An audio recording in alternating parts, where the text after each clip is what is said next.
primeiro livro da Bíblia. Gênesis capítulo 26. Gênesis capítulo 26. Eu queria te conversar, tá bom? Circular pela igreja, porque agora é o momento que nós vamos meditar na palavra do Senhor. Quantos aqui precisam ouvir a voz de Deus? Diga amém. Amém. Gênesis 26. Graças a Deus. Hoje nós estamos no segundo dia da campanha Vivendo as Promessas de Abraão, Isaac e Jacó. E hoje eu falo sobre Isaac. Gênesis 26. Posso ler? Quem já encontrou, diga amém. Versículo 1. Havia fome na terra, além da primeira fome que foi nos dias de Abraão. Por isso pôs Isaac e Abimeleque, rei dos filisteus, em Gerar. E apareceu-lhe o Senhor e disse: não desças ao Egito, habita na terra que eu te disser. Versículo 6. Assim habitou Isaac em Gerar. Agora, versículo 12.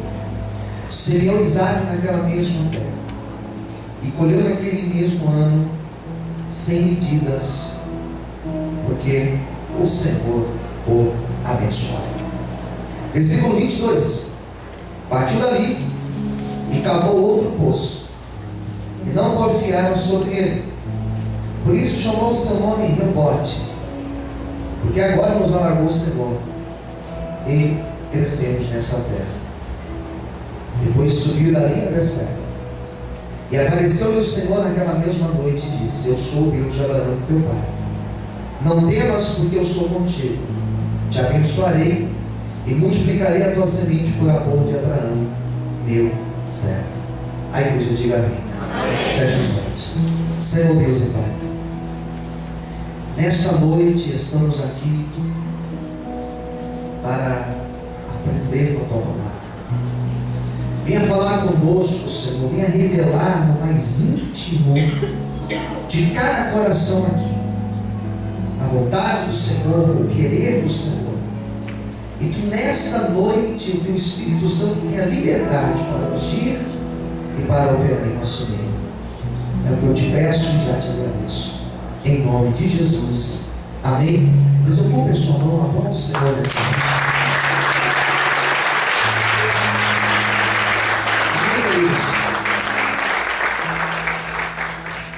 A história de Isaac, ela não é uma história tão interessante, tão extensa como a história do seu pai Abraão e como a história de seu filho Jacó. Eu costumo dizer nas minhas ministrações que a história de Isaac é uma ponte de um lugar para outro. A ponte é isso, ela vai de uma ponta, né, até o outro lado. A impressão que tenho é que os dois personagens principais são o Abraão e o Jacó. E Isaac está no meio. E não é que Isaac não é importante, ele é importante. Mas a história dele, ela funciona como uma ponte que leva da história, das promessas de Abraão para a história de Jacó. Mas vamos entender um pouco dessa história. Isaac, ele recebe a promessa de Deus, ele recebe a promessa do Senhor, ele vê o seu pai caminhar com Deus, ele viu o seu pai ter as experiências com Deus e desenvolver com Deus uma intimidade ímpar. Ele teve um bom exemplo na sua casa de alguém que servia a Deus. Como é importante nós que temos filhos darmos bom exemplo, darmos o exemplo bom aos nossos filhos. Diz a Bíblia que quando nós ensinamos os nossos filhos, eles ainda pequenos, quando eles crescem, eles não se esquecem dos ensinamentos que passamos para eles. Então Isaac, ele vê o seu pai, ele viu o exemplo do seu pai, o homem de fé que seu pai foi. Mas Abraão morre, ele passa. E agora Isaac se vê sem o pai, sem o seu mentor, sem o seu velho pai que lhe aconselhava, que dizia para ele: filho, olha, faça assim. Que dizia para ele: não, filho, esse não é o melhor caminho. Como é bom ter alguém ao nosso lado para nos dar bons conselhos. Alguém de Deus para nos dar bons conselhos. Mas ele não tinha mais o seu pai ali. E agora ele precisava tomar suas decisões. Agora ele precisava buscar a Deus. Agora ele precisava ter experiências com Deus. Porque todas as histórias que o seu velho pai lhe tinha contado, elas não serviam agora. Agora ele precisava viver experiências com o Senhor. Tem um momento na nossa vida que nós precisamos ter as nossas experiências com Deus. Porque aquilo que o pastor conta aqui na frente, aquilo que o vizinho conta, aquilo que o irmão conta, não serve. Serve até um momento para mexer na tua fé, mas tem uma hora que nós precisamos ter experiências novas com Deus. E Isaac então se vê sozinho. E ele agora passa por uma época de crise. E aqui eu entro na minha pregação. Ele passa por uma crise. E a crise que ele passa, a fome na terra, era uma fome maior do que a fome que o seu pai Abraão viu. Se na época de Abraão teve seca, na época de Isaac a seca estava acontecendo maior ainda. E aqui começa o meu primeiro aspecto da minha pregação. A promessa de Deus, ela aconteceu sobre a vida de Isaac. Porque a primeira coisa, ele sobreviveu ao momento de crise. Escolha alguém que estiver perto de você e diga para essa pessoa: a primeira coisa, vozinha aí, diga: a primeira coisa, precisamos sobreviver ao momento de crise. Olha para mim, você que é casado, você que tem um esposo, uma esposa, o teu casamento precisa passar pelo momento da crise, e ele precisa sobreviver ao momento da crise. Não é desistir no momento da crise, mas é sobreviver ao momento da crise. Você que começou a fazer curso, você que ingressou na faculdade esse ano, eu costumo dizer que o primeiro ano é o ano mais difícil. Eu costumo dizer que o primeiro semestre é o semestre mais difícil. Por quê? Porque é tudo novo. E aí você tem que se adaptar ao horário, à distância, aos estudos. E talvez você estava muito tempo sem estudar. E quando você começa a estudar de novo, a sua cabeça começa a sentir a dificuldade de assimilar o conhecimento. Tudo na nossa vida vai passar pelo momento da crise. Amizade passa por crise. Relacionamento com Deus, nós temos um momento de crise, ou não? Ou nenhum momento da tua vida você se viu numa situação em que você falou: Deus, cadê o Senhor na minha vida? Onde está a tua fidelidade, Senhor? Onde está aquilo que eu estou precisando? Lógico que nós passamos por isso. Nós oramos e a crise veio. No ministério tem crise. A igreja passa por crise. E como pastor de igreja, irmãos, aqui eu tenho 10 anos aqui. E nesses 10 anos foram vários momentos de crise. E nós fomos sobrevivendo a essas crises. A primeira lição que eu tiro com Isaac é que ele aprendeu com Deus a sobreviver às crises. E deixa eu te explicar o que significa sobreviver. É você viver sobre, é você viver acima das crises, é você fazer como uma águia. A águia, quando tem uma grande tempestade vindo, a águia, ela não tem medo de tempestade. Sabe o que ela ela faz? Ela enfrenta a tempestade, ela enfrenta, e chega uma hora que ela vai subindo, e chega no momento que ela passa por cima da nuvem da tempestade, e ela consegue sobrevoar por cima daquela tempestade. Sabe o que Deus está dizendo aqui nessa noite? Que Ele vai te dar asas como águia. Quando vier a tempestade, você não vai morrer, você não vai parar, mas você vai conseguir voar por cima da tempestade e viver as promessas de Deus na tua vida. Louvado e exaltado seja o nome do Senhor. Você é como águia a partir de hoje. Eu profetizo que Deus te dá asas como de águia para nós sobrevoarmos as crises. E nós precisamos aprender a passar por cima das crises, a passar por cima da força de oposição às nossas vidas. Glória a Deus. Existe um termo da psicologia chamado resiliência. E esse termo resiliência, ser resiliente, é você conseguir sobrepor a crise. Uma pessoa resiliente é aquela pessoa que a vida foi dura com ela, mas ela não se abateu com a crise, com a luta, e ele conseguiu dar a volta por cima.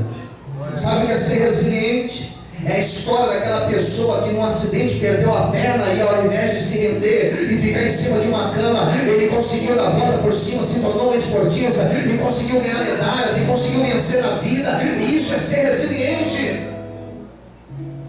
Eu conversava com alguém esse final de semana e eu fiquei maravilhado com a história de uma pessoa, a pessoa próxima a mim, que eu conheço há algum tempo, alguns anos, mas não conhecia a história dessa pessoa.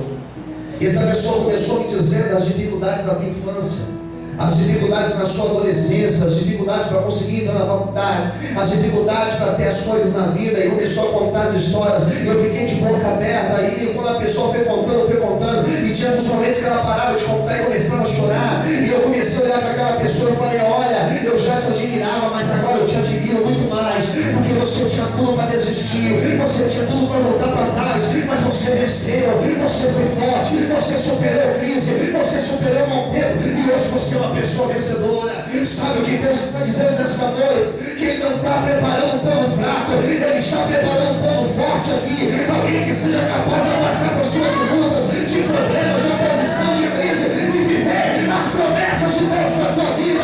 Você pode aplaudir esse Deus hoje. Aleluia! Sabe o que é ser resiliente, irmão? É você usar o problema não como justificativa para voltar para trás. Diga para o teu irmão do lado: não use os teus problemas. Irmão, com mais fé, enche o pulmão de ar. Diga para essa pessoa: não use os teus problemas como justificativas para voltar para trás. Amém? Ser resiliente não é você usar os seus problemas como desculpa. Ser resiliente não é você dizer: ah, mas está difícil, então eu vou desistir. Não. Ser resiliente é você usar a luta, usar o problema como uma espécie de uma mola que te joga para cima. Você cai no poço lá embaixo de uma mola e te joga para cima. Isso é ser resiliente. É um problema não te derrubar, mas te tornar mais forte. Ah, queridos, tem crente que parece um omelete. Quanto mais você bate, mais ele cresce, mais ele fica cheio de bênção. Tem crente que quanto mais ele é perseguido, mais ele ora. E quanto mais ele ora, mais Deus, o Senhor, faz obra na vida dele. Por isso, deixa quem quiser falar, deixa quem quiser criticar, deixa quem quiser te apontar. Quanto mais luta nós temos, mais nós buscamos a Deus. Quanto mais luta nós temos, mais nós estamos de joelhos na presença do Senhor, mais firme nós estamos com Deus, e mais rápido chegará a vitória do Senhor para a nossa vida. Quem pode aplaudir e exaltar esse Deus nessa noite? Aleluia!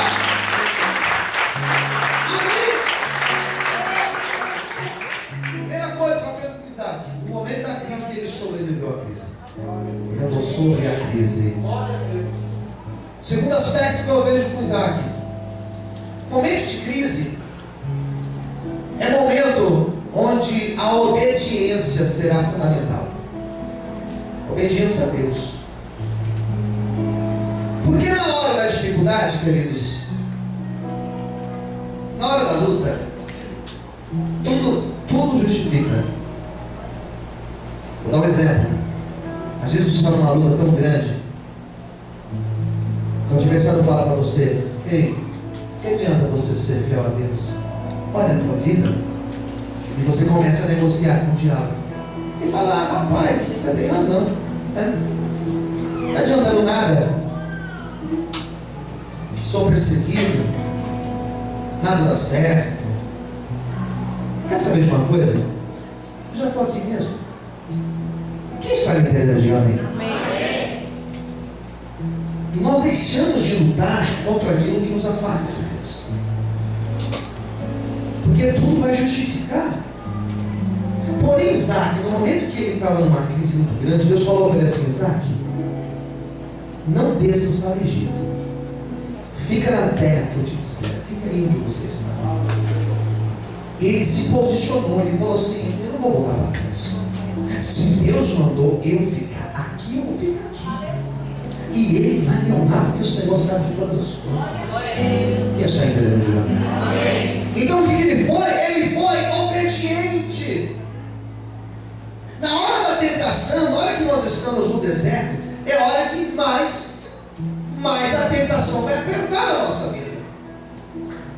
Mais pratos vão surgir, mais ligações, seu telefone vai tocar, mais propostas vão chegar para você. Às vezes a pessoa está numa luta financeira, e é bem nessa hora da luta financeira que surge uma proposta de um dinheiro rápido e fácil. Não cai nessa conversa não, queridos. Não cai nessa conversa não. É que nem aquelas mensagens que chegam no Face: quer ganhar não sei quanto em tantos minutos? Cai nessa não, isso é vírus, é spam. É spam. Conversa do adversário. Mas o grande problema é que às vezes, na hora da luta, saímos do propósito de Deus. Isaac, na hora da luta, foi obediente ao Senhor. E é por isso que a honra de Deus veio sobre a vida dele. Eu quero profetizar nesta noite que nesta luta que você está passando, a honra de Deus também virá para a tua vida. Se você glorifica e aplauda o nome de Deus bem forte, aleluia.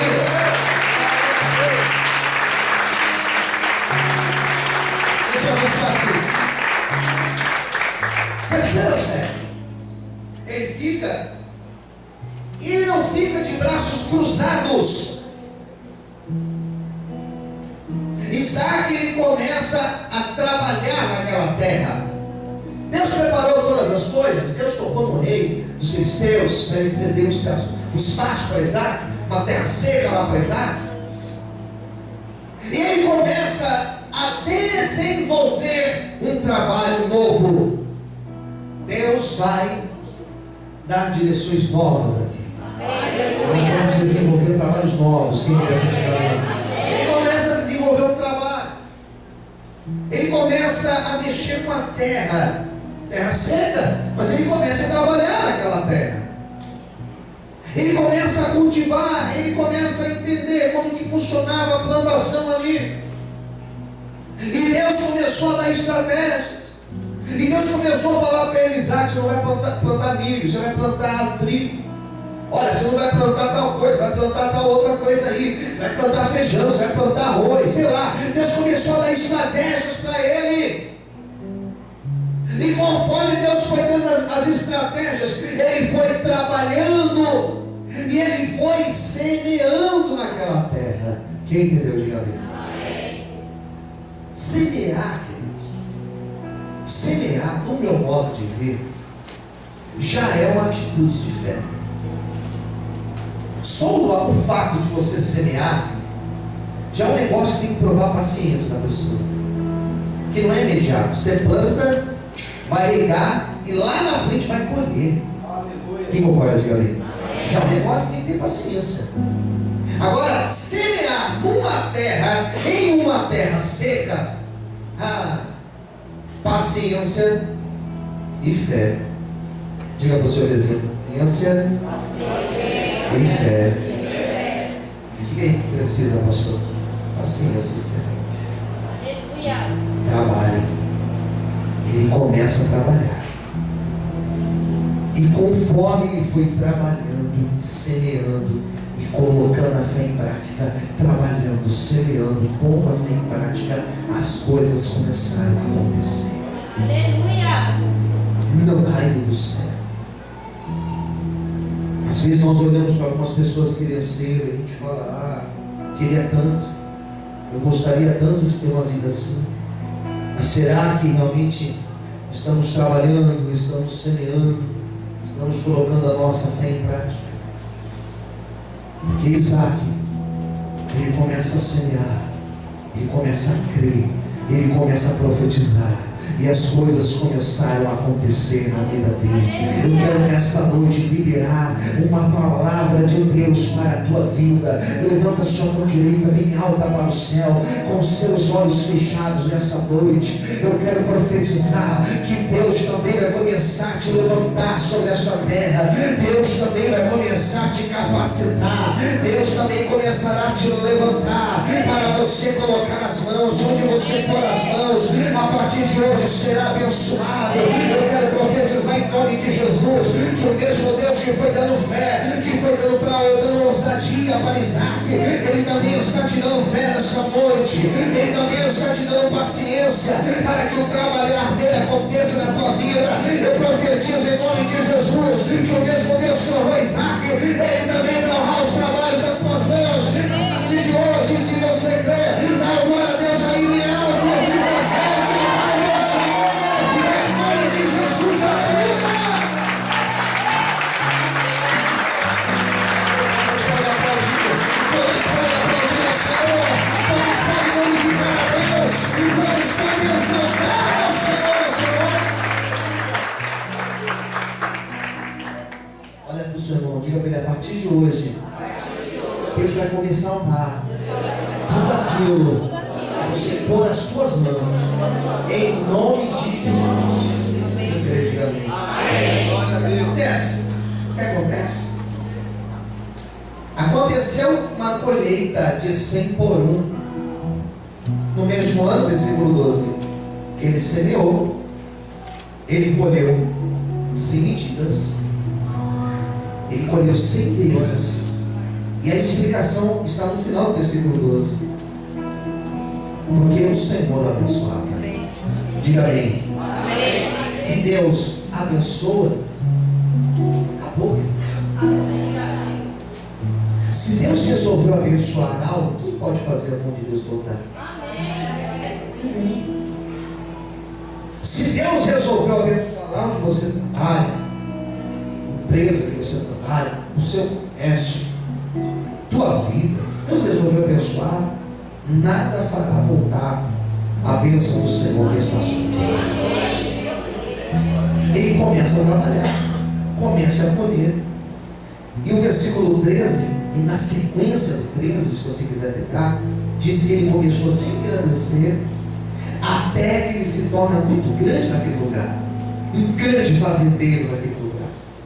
Diz ainda o versículo 14 que ele começa agora, além de ter o trabalho com as plantações, ele começa agora a ter possessão de ovelhas. Ele começa, além de ovelhas, ele começa também a ter vacas. Ele começa agora a contratar pessoas ao seu serviço. E a bênção foi tão grande que os filisteus começaram a sentir inveja de Isaac. Aleluia! Ele foi invejado. É incrível, mas tem pessoas que olham para mim, olham para você e tem inveja da vida que você tem. Aleluia! Tem inveja da paz que você tem inveja da comunhão que você vive. Ele começa a crescer tanto que agora, queridos, ele começa a cavar. Olha que mistério aqui. E aqui eu vou encerrar minha pregação. Ele começa a cavar. E naquela região da Palestina, para achar água, eu estava vendo uma reportagem hoje, que eles têm projetos até de pegar água do Mar Vermelho, fazer um processo com ela para tirar o sal da água, para eles conseguirem tomar da água do Mar Vermelho. Para encontrar água lá, tem que afundar, irmãos, lá embaixo, quase aqui no Brasil, para vai chegar. Tão profundo que é para encontrar água. Difícil. Diz a Bíblia que Isaac ele começa a cavar E onde ele cavava, ele encontrava água para a glória de Deus. Você consegue imaginar o que é isso? Ele pegava uma pá ali com seus funcionários, começavam a cavar e eles encontravam água. Glória a Deus, aleluia. O que os filisteus faziam, pastor? Quando eles descobriam que Isaac tinha encontrado o poço, sabe o que eles faziam? Eles iam de madrugada lá, pegavam os entulhos e eles entulhavam os poços, jogavam madeira, jogavam pedras, jogavam terra, eles tampavam os poços que Isaac tinha aberto. Quem entendeu? Diga amém. O que Isaac fazia? Ao invés de ele ir lá e tirar o entulho, ele falava: não tem problema, vocês entulharam aqui, a bênção de Deus está sobre a minha vida. Diga comigo: a bênção de Deus. Diga: a bênção de Deus é a minha vida. Sabe o que ele fazia? Ao invés de ir lá cavar, mexer com o entulho, ele falava assim: tampou? Fica aí então, eu vou ali agora. Aqui, vamos cavar aqui. Eles começavam a cavar, diz a Bíblia, era 1, 2, 3, 4, 5, 6 pá. Daqui a pouco começava a brotar água para a glória de Deus. Eles encontravam água. Você não está entendendo. Tem pessoa tentando entulhar a bênção de Deus na tua vida. Tem pessoa tentando roubar a bênção do Senhor sobre ti, mas eles não vão conseguir, porque Deus é contigo. Onde você puder, será abençoado. Diz o Senhor para você nessa noite.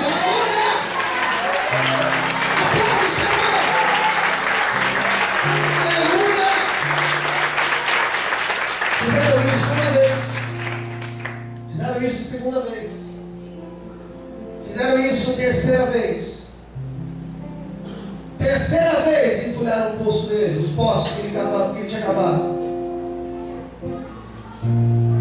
Alguém chegava para ele e dizia assim: Isaac, esquece esse negócio de cavar poço. Esquece o negócio. Isaac falava assim: não tem como esquecer, a bênção de Deus está na minha vida. Diz a Bíblia que ele cavou um quarto poço. E o quarto poço que ele cavou, olha o que diz aqui o versículo. E aqui eu vou fechar a minha Bíblia. Versículo 22. Partiu dali e cavou outro poço. E não porfiaram, não contenderam, não brigaram com ele. Por isso chamou o seu nome Reobote. Repita comigo: Reobote. Ele vai falar o significado. E disse: porque agora nos alargou o Senhor e crescemos nesta terra. O quarto poço que ele cavou, ninguém pôde mais tocar nele. Eu acho que até queriam, mas o Senhor falou: agora chega, agora não vai mais tocar. Ele chama aquele poço de Reobote, dizendo: agora o Senhor nos deu crescimento, agora Deus prosperou a nossa vida sobre esta terra. A promessa de Deus nessa noite está liberando sobre esta igreja, sobre a Vale de Bênção, sobre a Vale de Bênção Brasilândia, sobre a tua vida, é que está chegando um tempo de crescimento em todas as áreas da tua vida. Aquilo que estava parado, Deus vai começar a movimentar. Aquilo que estava sem jeito, Deus vai começar a pôr na mão dele, e tem o crescimento de Deus chegando para ti. O mesmo Deus que honrou Isaac, ele também vai te honrar essa noite. Levanta a sua mão e receba esta palavra. Quantos podem aplaudir e exaltar ao Senhor em forte aleluia? Você pode aplaudir ao Senhor essa noite. Você pode aplaudir e exaltar a Deus, aleluia. Diga a Deus: eu creio, o Senhor receba, aleluia. Eu quero orar por você nesse momento. Quero encerrar minha mensagem. Fique em pé. Eu vou encerrar minha mensagem agora. O último versículo que eu li nesse texto diz que no momento em que ele cavou esse quarto poço, chamou o nome desse poço de Reobote. Diz a Bíblia que ele edificou um altar para Deus. E a partir de então, a Bíblia vai dizer, depois você leia Gênesis 26, que o Senhor pegou ele de onde ele estava, daquele vale onde ele estava, e Deus Deus fez ele subir para Berseba. Você não entendeu, mas eu vou te explicar. Depois que ele cavou o quarto poço, e Deus prosperou e ninguém tampou, Deus pegou ele, fez ele subir para Berseba. Deus só tirou ele lá de baixo e colocou lá em cima no momento que Deus honrou e abençoou a vida dele. Eu quero hoje profetizar que o mesmo Deus que tirou Isaac lá de baixo e colocou